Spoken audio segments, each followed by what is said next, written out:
Magandang araw, mga kaili-ili. Pasensya na po at matagal akong nakabalik.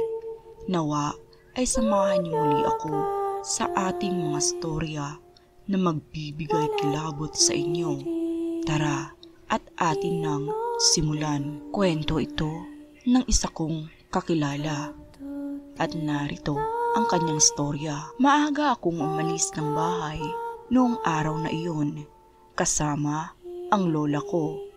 Pupunta kasi kami ng Iloilo. Taga-Guimaras po kami at para makapunta kami ng Iloilo ay kailangan pa naming sumakay sa mga bangka na ang tawag namin ay pump boat. This story dates back 2014 po, kung kailan ay 6 na buwan na akong buntis sa panganay ko. Mga 9 a.m. nang makasakay na kami sa pump boat at doon kami sa pinakalikod na upo dahil nandoon ang amiga ng lola ko at tinatawag siya nito. At nang marating na namin ang pwesto nito ay iisang pasahero na lang ang kasya doon, kaya't napilitan akong umupo na lang sa upuan sa harap nila. At nang nakaupo na ako ay saka ko naman napansin ang isang matandang babaeng katabi ko sa upuan na para bang nakalihis ang direksyon ng pag-upo niya. Alam niyo po yung parang medyo tagilid paharap sa akin yung pag-upo niya at ramdam na ramdam ko na tinitingnan niya ako gamit ang peripheral vision niya, pero hindi ko na ito pinansin at isinawalang bahala ko na lamang. 5 minuto ang nakaraan ay aalis na ang sinasakyan namin, pero bigla akong nahilo na parang masusuka ako, na parang mahihimatay. "Nay, nahihilo po ako," sabi ko sa lola ko. "Hala ne, namumutla ka. Heto, meron akong white flower dito. Amuyin mo," sabi naman ng kaibigan ng lola ko. Pagkatapos kong amuyin iyon, habang hinihilot-hilot ng lola ko yung sentido ko, ay umayos din naman ang aking pakiramdam. At nang makarating na kami sa Iloilo, ay agad naman kaming tumungo sa isang mall kung nasaan ang aming pakay. Maayos naman ang lahat hanggang sa bigla akong naduwal sa fountain area sa gitna mismo ng mall. Grabing pag-aalala ng lola ko noon dahil nga 2 lang kami at may pagkanerbyosa pa man din siya. Minadali naming tapusin ang sadya namin doon at nang madali na kaming umuwi. Pag-uwi namin ay naging maayos ang pakiramdam ko, pero nang dumilim na ay saktong pagsakit naman ng tiyan ko na parang hindi maipaliwanag ang sakit. Dali-daling umalis ang kapatid ko noon para pumunta sa albularyo na nakatira malapit sa amin.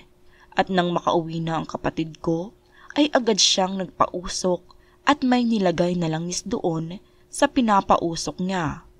Yung isang kapatid ko naman ang nasa labas ng bahay at nagsasaboy ng asin sa paligid at bubong ng bahay.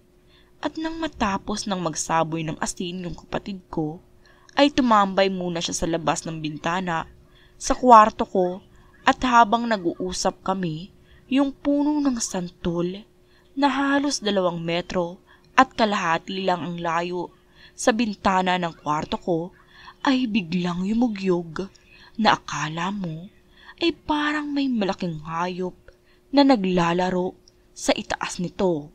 Nagtinginan muna kami ng kapatid ko at natahimik nang biglang humuni yung tik-tik. Ik, ik, ik. Habang patuloy na nalalagas yung mga dahon ng santol at siya namang pagkaripas ng kapatid ko para makapasok sa loob ng bahay.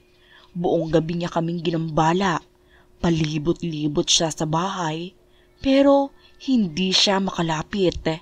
Pati sa manukan namin sa tapat ng bahay ay naririnig na naming nagsisikalaskusan na ang mga dahon at sanga ng mga kahoy. Mga bandang 12:00 ay natahimik na ang paligid at natutulog na kami. Pero hindi pa pala tapos ang panggagambala ng demonyo. Natulog na kaming lahat at habang natutulog ako ay nakikita ko siya na nagpupumilit na makapasok.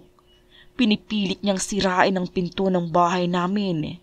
Pilit akong gumagalaw pero hindi ako makagalaw kaya't nagdasal ako hanggang sa awa ng Diyos ay nagising na ako.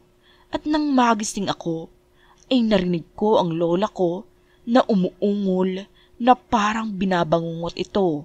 Kaya agad din akong pumunta sa kwarto niya at ginising siya. At nang magising siya ay tinanong ko siya kung ano ang napanaginipan niya. Ang sabi niya, yung matanda kanina, nagpupumilit makapasok dito sa bahay. Hindi na ako nakatulog hanggang sa nag-umaga na. At nung araw na iyon mismo ay personal akong pumunta sa albularyo at humingi ng tulong. At sa awa po ng Diyos ay hindi na muling nanggambala yung aswang na namorwisyo sa akin nung gabing iyon. At dyan na nga po natatapos ang aking kwento. Nawa ay nagustuhan nyo ang aking naibahaging kwento. Maraming salamat sa inyong pakikinig.